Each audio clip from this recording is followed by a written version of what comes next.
ज़्यादा आपके बॉडी से आता है। जब पसीना ज़्यादा आएगा ना तो आपको इंस्टेंट पेन मतलब तुरंत दर्द कहीं पे भी एहसास हो सकता है। उस कंडीशन में क्या बोलते हैं, एर्गोनॉमिक्स होता है वो। अभी जैसे एक पोजीशन में कंटिन्यू आप खड़े होकर फावड़ा खींचो झुक के, आप 2 घंटे खींचने के बाद आपके कमर में दर्द होता है। या कंटिन्यू कंधे पे मटेरियल लेके आप चल रहे हो, थोड़ी देर बाद 2 घंटे बाद 3 घंटे बाद आपके यहाँ पे जकड़न पैदा होता है और आलस आता है तेजी से, नींद आने के जैसा आलस आता है ना।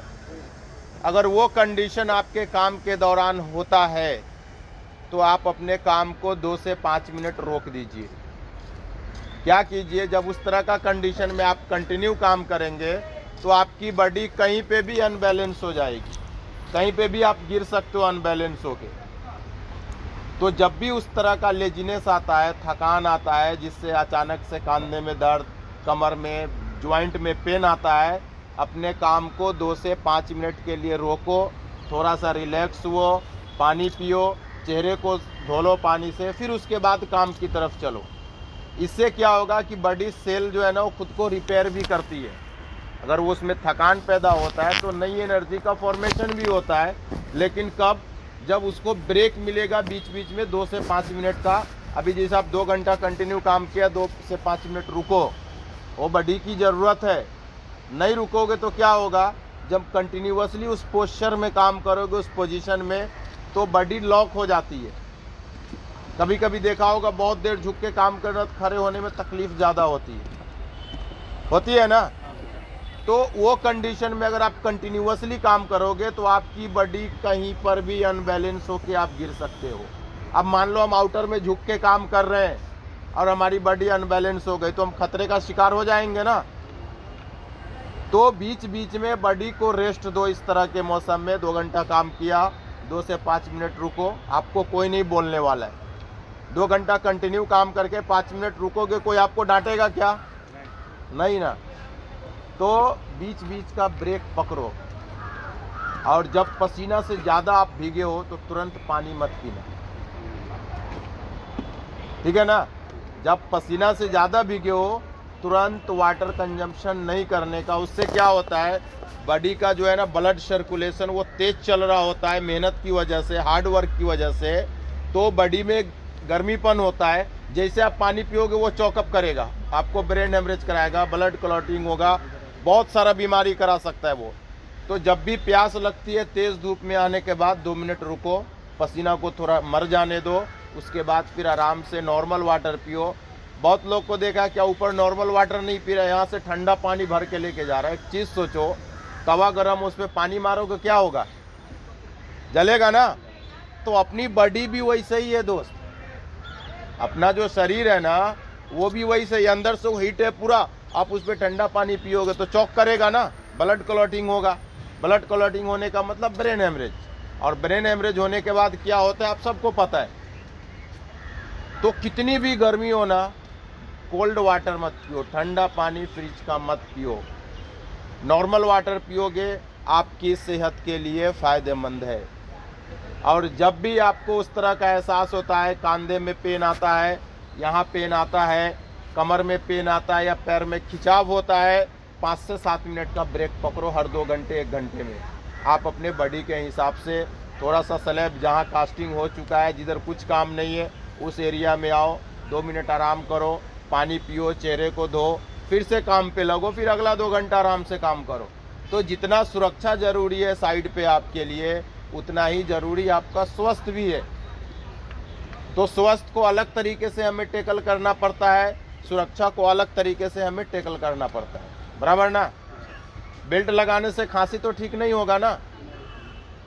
तो बेल्ट लगाने का भी तरीका हमको सीखना है, और स्वस्थ को बचाने का भी टेक्निक्स हमको सीखना है।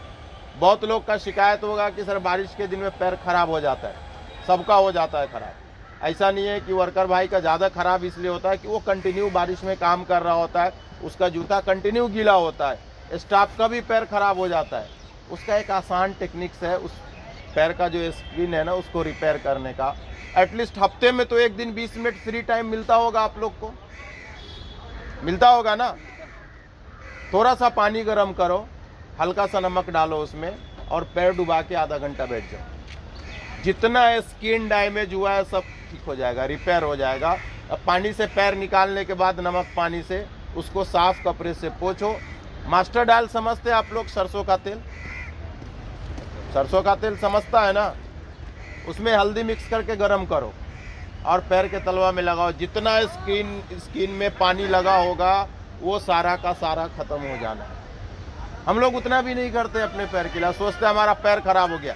बारिश में आप लोहे का जूता पहन लो फिर भी पानी जाना है, जाएगा या नहीं जाएगा? नीचे से नहीं जाएगा तो वो ऊपर से जाएगा। जूता का हाइट ही कितना है, वो नीचे से नहीं जाएगा तो आपके चलने से वो ऊपर से उड़ के चला जाएगा और वो लीकेज आना है। आप नया जूता ले लो, दूसरे दिन लीकेज आ जाएगा, कोई बड़ा इशू नहीं है। तो उसका हमको अपने स्वास्थ्य का, जितना हम सुरक्षा के लिए बात करते हैं उतना स्वास्थ्य के लिए भी हमको सोचना पड़ेगा। और अभी एक और चीज़, मैं कल गया था लेबर कैंप थोड़ी देर के लिए। 50 रूम में मुश्किल से 2 रूम ऐसा है जिसमें आदमी रहा जा सकता है, सबका रूम अंदर से गंदा है। और इसी की वजह है कि आप लोग को फीवर आ रहा है, सर्दी आ रहा है, वायरल फीवर पकड़ रहा है। आप जिस बेड पे सो रहे वो तक गंदा है भाई। आपका बिस्तर कोई पड़ोसी आके साफ करेगा क्या? आपको खुद बाहर की सफाई कंपनी करवा देगी पूरा। बाहर की सफाई तो रोज हो रही है ना, आप अपने रूम की सफाई कितना दिन कर रहे हो हफ्ते में? और गंदगी की वजह से क्या हो रहा है, आपको खटमल परेशान कर रहा है, मच्छर परेशान कर रहा है, वो तो परेशानी अलग है। उसकी वजह से क्या हो रहा है, वायरल फीवर सब लोग को पकड़ रहा है, सब लोग को सर्दी का इन्फेक्शन हो रहा है। तो रूम की साफ सफाई उतना ही ज़रूरी है जितना आपको खाना ज़रूरी है आपके बॉडी के लिए, उतना ही ज़रूरी साफ सफाई भी है। नहीं तो हम सब लोग बीमारी से परेशान रहेंगे।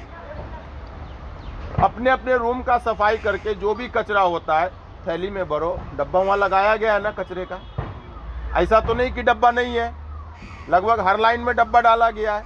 वो डब्बे में डाल दो ना, आपको बाहर ले जाके तो फेंकना नहीं है ना। वो जिसका काम है वो उठा के ले जाके फेंकेगा, हम वो भी नहीं कर रहे हैं। कितने लोगों का देखा खाना खुला पड़ा हुआ है तो उसमें गंदगी, मक्खी मच्छर आके बैठेगा ना, फिर उस खाना को आप खा रहे हो तो बीमार तो पड़ना स्वाभाविक सी बात है। जहाँ खाना बना रहे वो पूरा गंदगी से भरा पड़ा है। किचन एरिया की साफ सफाई हम लोग नहीं कर रहे। किचन के अंदर की सफाई स्वीपर तो नहीं करेगा, या आपके रूम के अंदर की सफाई स्वीपर तो नहीं करेगा ना, आपको खुद ही करना है। तो अब आपको चुनाव करना है कि आपको गंदगी में सोना है या साफ सफाई जगह पे सोना है। क्योंकि जितना हाजिरी दर कमा रहे हो उससे ज़्यादा तो आप डॉक्टर को दे दोगे उस कंडीशन में रहोगे तो फिर आपका प्रॉफिट क्या है? 0। तो वैसा मत करो। जहाँ आप रह रहे हो वो भी अपना दूसरा घर है, तो उसकी साफ़ सफाई हमारी ही जिम्मेदारी है। रूम के अंदर की साफ़ सफाई आपकी ही जिम्मेदारी है। नहीं करोगे आप बहुत सारे, अभी एक रूम में तो सिंगल अकेला नहीं रह रहे हो ना, एक रूम में 5-6 आदमी रह रहे होगे ना। आपको पता है कि किसके बॉडी में कौन सा इन्फेक्शन है? नहीं पता है ना। तो जब तक वो साफ़ सुथरा रूम नहीं रहेगा तो आप एक दूसरे के इन्फेक्शन के भी शिकार हो जाओगे। किसी को दाद है तो आपको भी दाद हो जाना है, किसी को खुजली है तो आपको भी खुजली हो जाना है। होगा या नहीं होगा? किसी को एलर्जी की प्रॉब्लम है तो आपको भी एलर्जी का प्रॉब्लम हो जाना है। उससे बचने का क्या तरीका है? एक सिंगल तरीका, साफ सफाई। अपने रूम की सफाई हम लोग नहीं कर रहे हैं और फिर सोचते यार सर्दी क्यों हो गया, बुखार क्यों हुआ। हम उसको मौका दे रहे हैं ना होने के लिए। आपके बॉडी का जो इम्यून सिस्टम है, जो बीमारी से लड़ने की क्षमता है, वो कमज़ोर हो गया है तो बीमारी तो होगा आपको। उसको बढ़ाने के लिए सबसे आसान तरीका है कि पहला अपने रूम की सफाई करो। हफ्ते में यार आधा घंटा नहीं मिलेगा ऐसा हो नहीं सकता है, और आधा घंटा से ज़्यादा किसी रूम में सफाई की ज़रूरत नहीं है। या अपना ये करो भाई, 5 आदमी रह रहे हो, आज हम झाड़ू लगा लिए, कल तुम लगा लेना, परसों तुम लगा लेना, 5 दिन का काम खत्म ना, एक हफ्ते का काम तो खत्म ना। हम लोग वो भी नहीं कर रहे हैं। जब सोने लायक नहीं बच जाता है तब शायद जाके कहीं इधर आत्मा जागती है, चल यार झाड़ू लगा ले। तो ऐसे में आप भाई बीमार पड़ जाओगे। इधर आप लोग काम करने के लिए आया है, बीमार पड़ने के लिए नहीं आया है। तो जहाँ रह रहे हो वहाँ की भी साफ़ सफाई करो। आपको पूरा कॉलोनी तो साफ़ करने की जिम्मेदारी नहीं है ना। अपना बिस्तर साफ़ रखना है, आपने जो सब्जी बनाया, जो कटिंग किया, और बहुत सारे लोगों के रूम के सामने देखा बकेट में गंदा पानी भर के रखते हुए, तो वो तो आपको ऐसे ही बीमार कर रहा है ना, लार्वा तो उसी में पनप रहा है ना। आपने जिस वक्त खाना बनाया, जो वेस्टेज हुआ पानी के साथ, उसी वक्त उठा के उसको बाहर फेंक के आना है ना, या उसको दिन दिन भर वहाँ पे सराने का है धूप की गर्मी से, उसके बाद उसमें से लार्वा उत्पन्न होगा, फिर आपके शरीर में आएगा, फिर आप डॉक्टर के पास जाओगे, तो ये फॉर्मेशन तो आपका चलता रहेगा। जिस वक्त खाना बनाया उस वक्त जो गंदगी हुई, जो पानी के साथ गंदा पानी धुल के सब्जी कटिंग करके धुला, जो गंदा पानी बचा बर्तन धुल के, उसको बकेट उठा के तभी फेंक के आना है ना। कितना लोग हम लोग ऐसा कर रहे हैं, तुरंत फेंक के आ रहे हैं, सबका बकेट वहां पे 2 दिन ऐसे ही पड़ा रह रहा है। और वो गंदा स्मेल जब आपके नाक में जाता है तो आपको लंग्स का प्रॉब्लम होगा, सांस लेने में दिक्कत आएगी। 1000 रास्ता हम खोले हुए खुद को बीमार करने का, उसके बाद हम सोचते यार हम बीमार क्यों पड़ जा रहे हैं। तो जगह तो हमने खुद बनाया है ना बीमार होने का। तो इन सब पे ध्यान दीजिए, क्योंकि लेबर कैंप में जितना आप साफ सुथरा से रहिएगा उतना ज़्यादा आप इधर अच्छे से काम कर पाइएगा। आज हम लोग यहीं रुकते हैं, कल फिर मिलेंगे। जय सुरक्षा।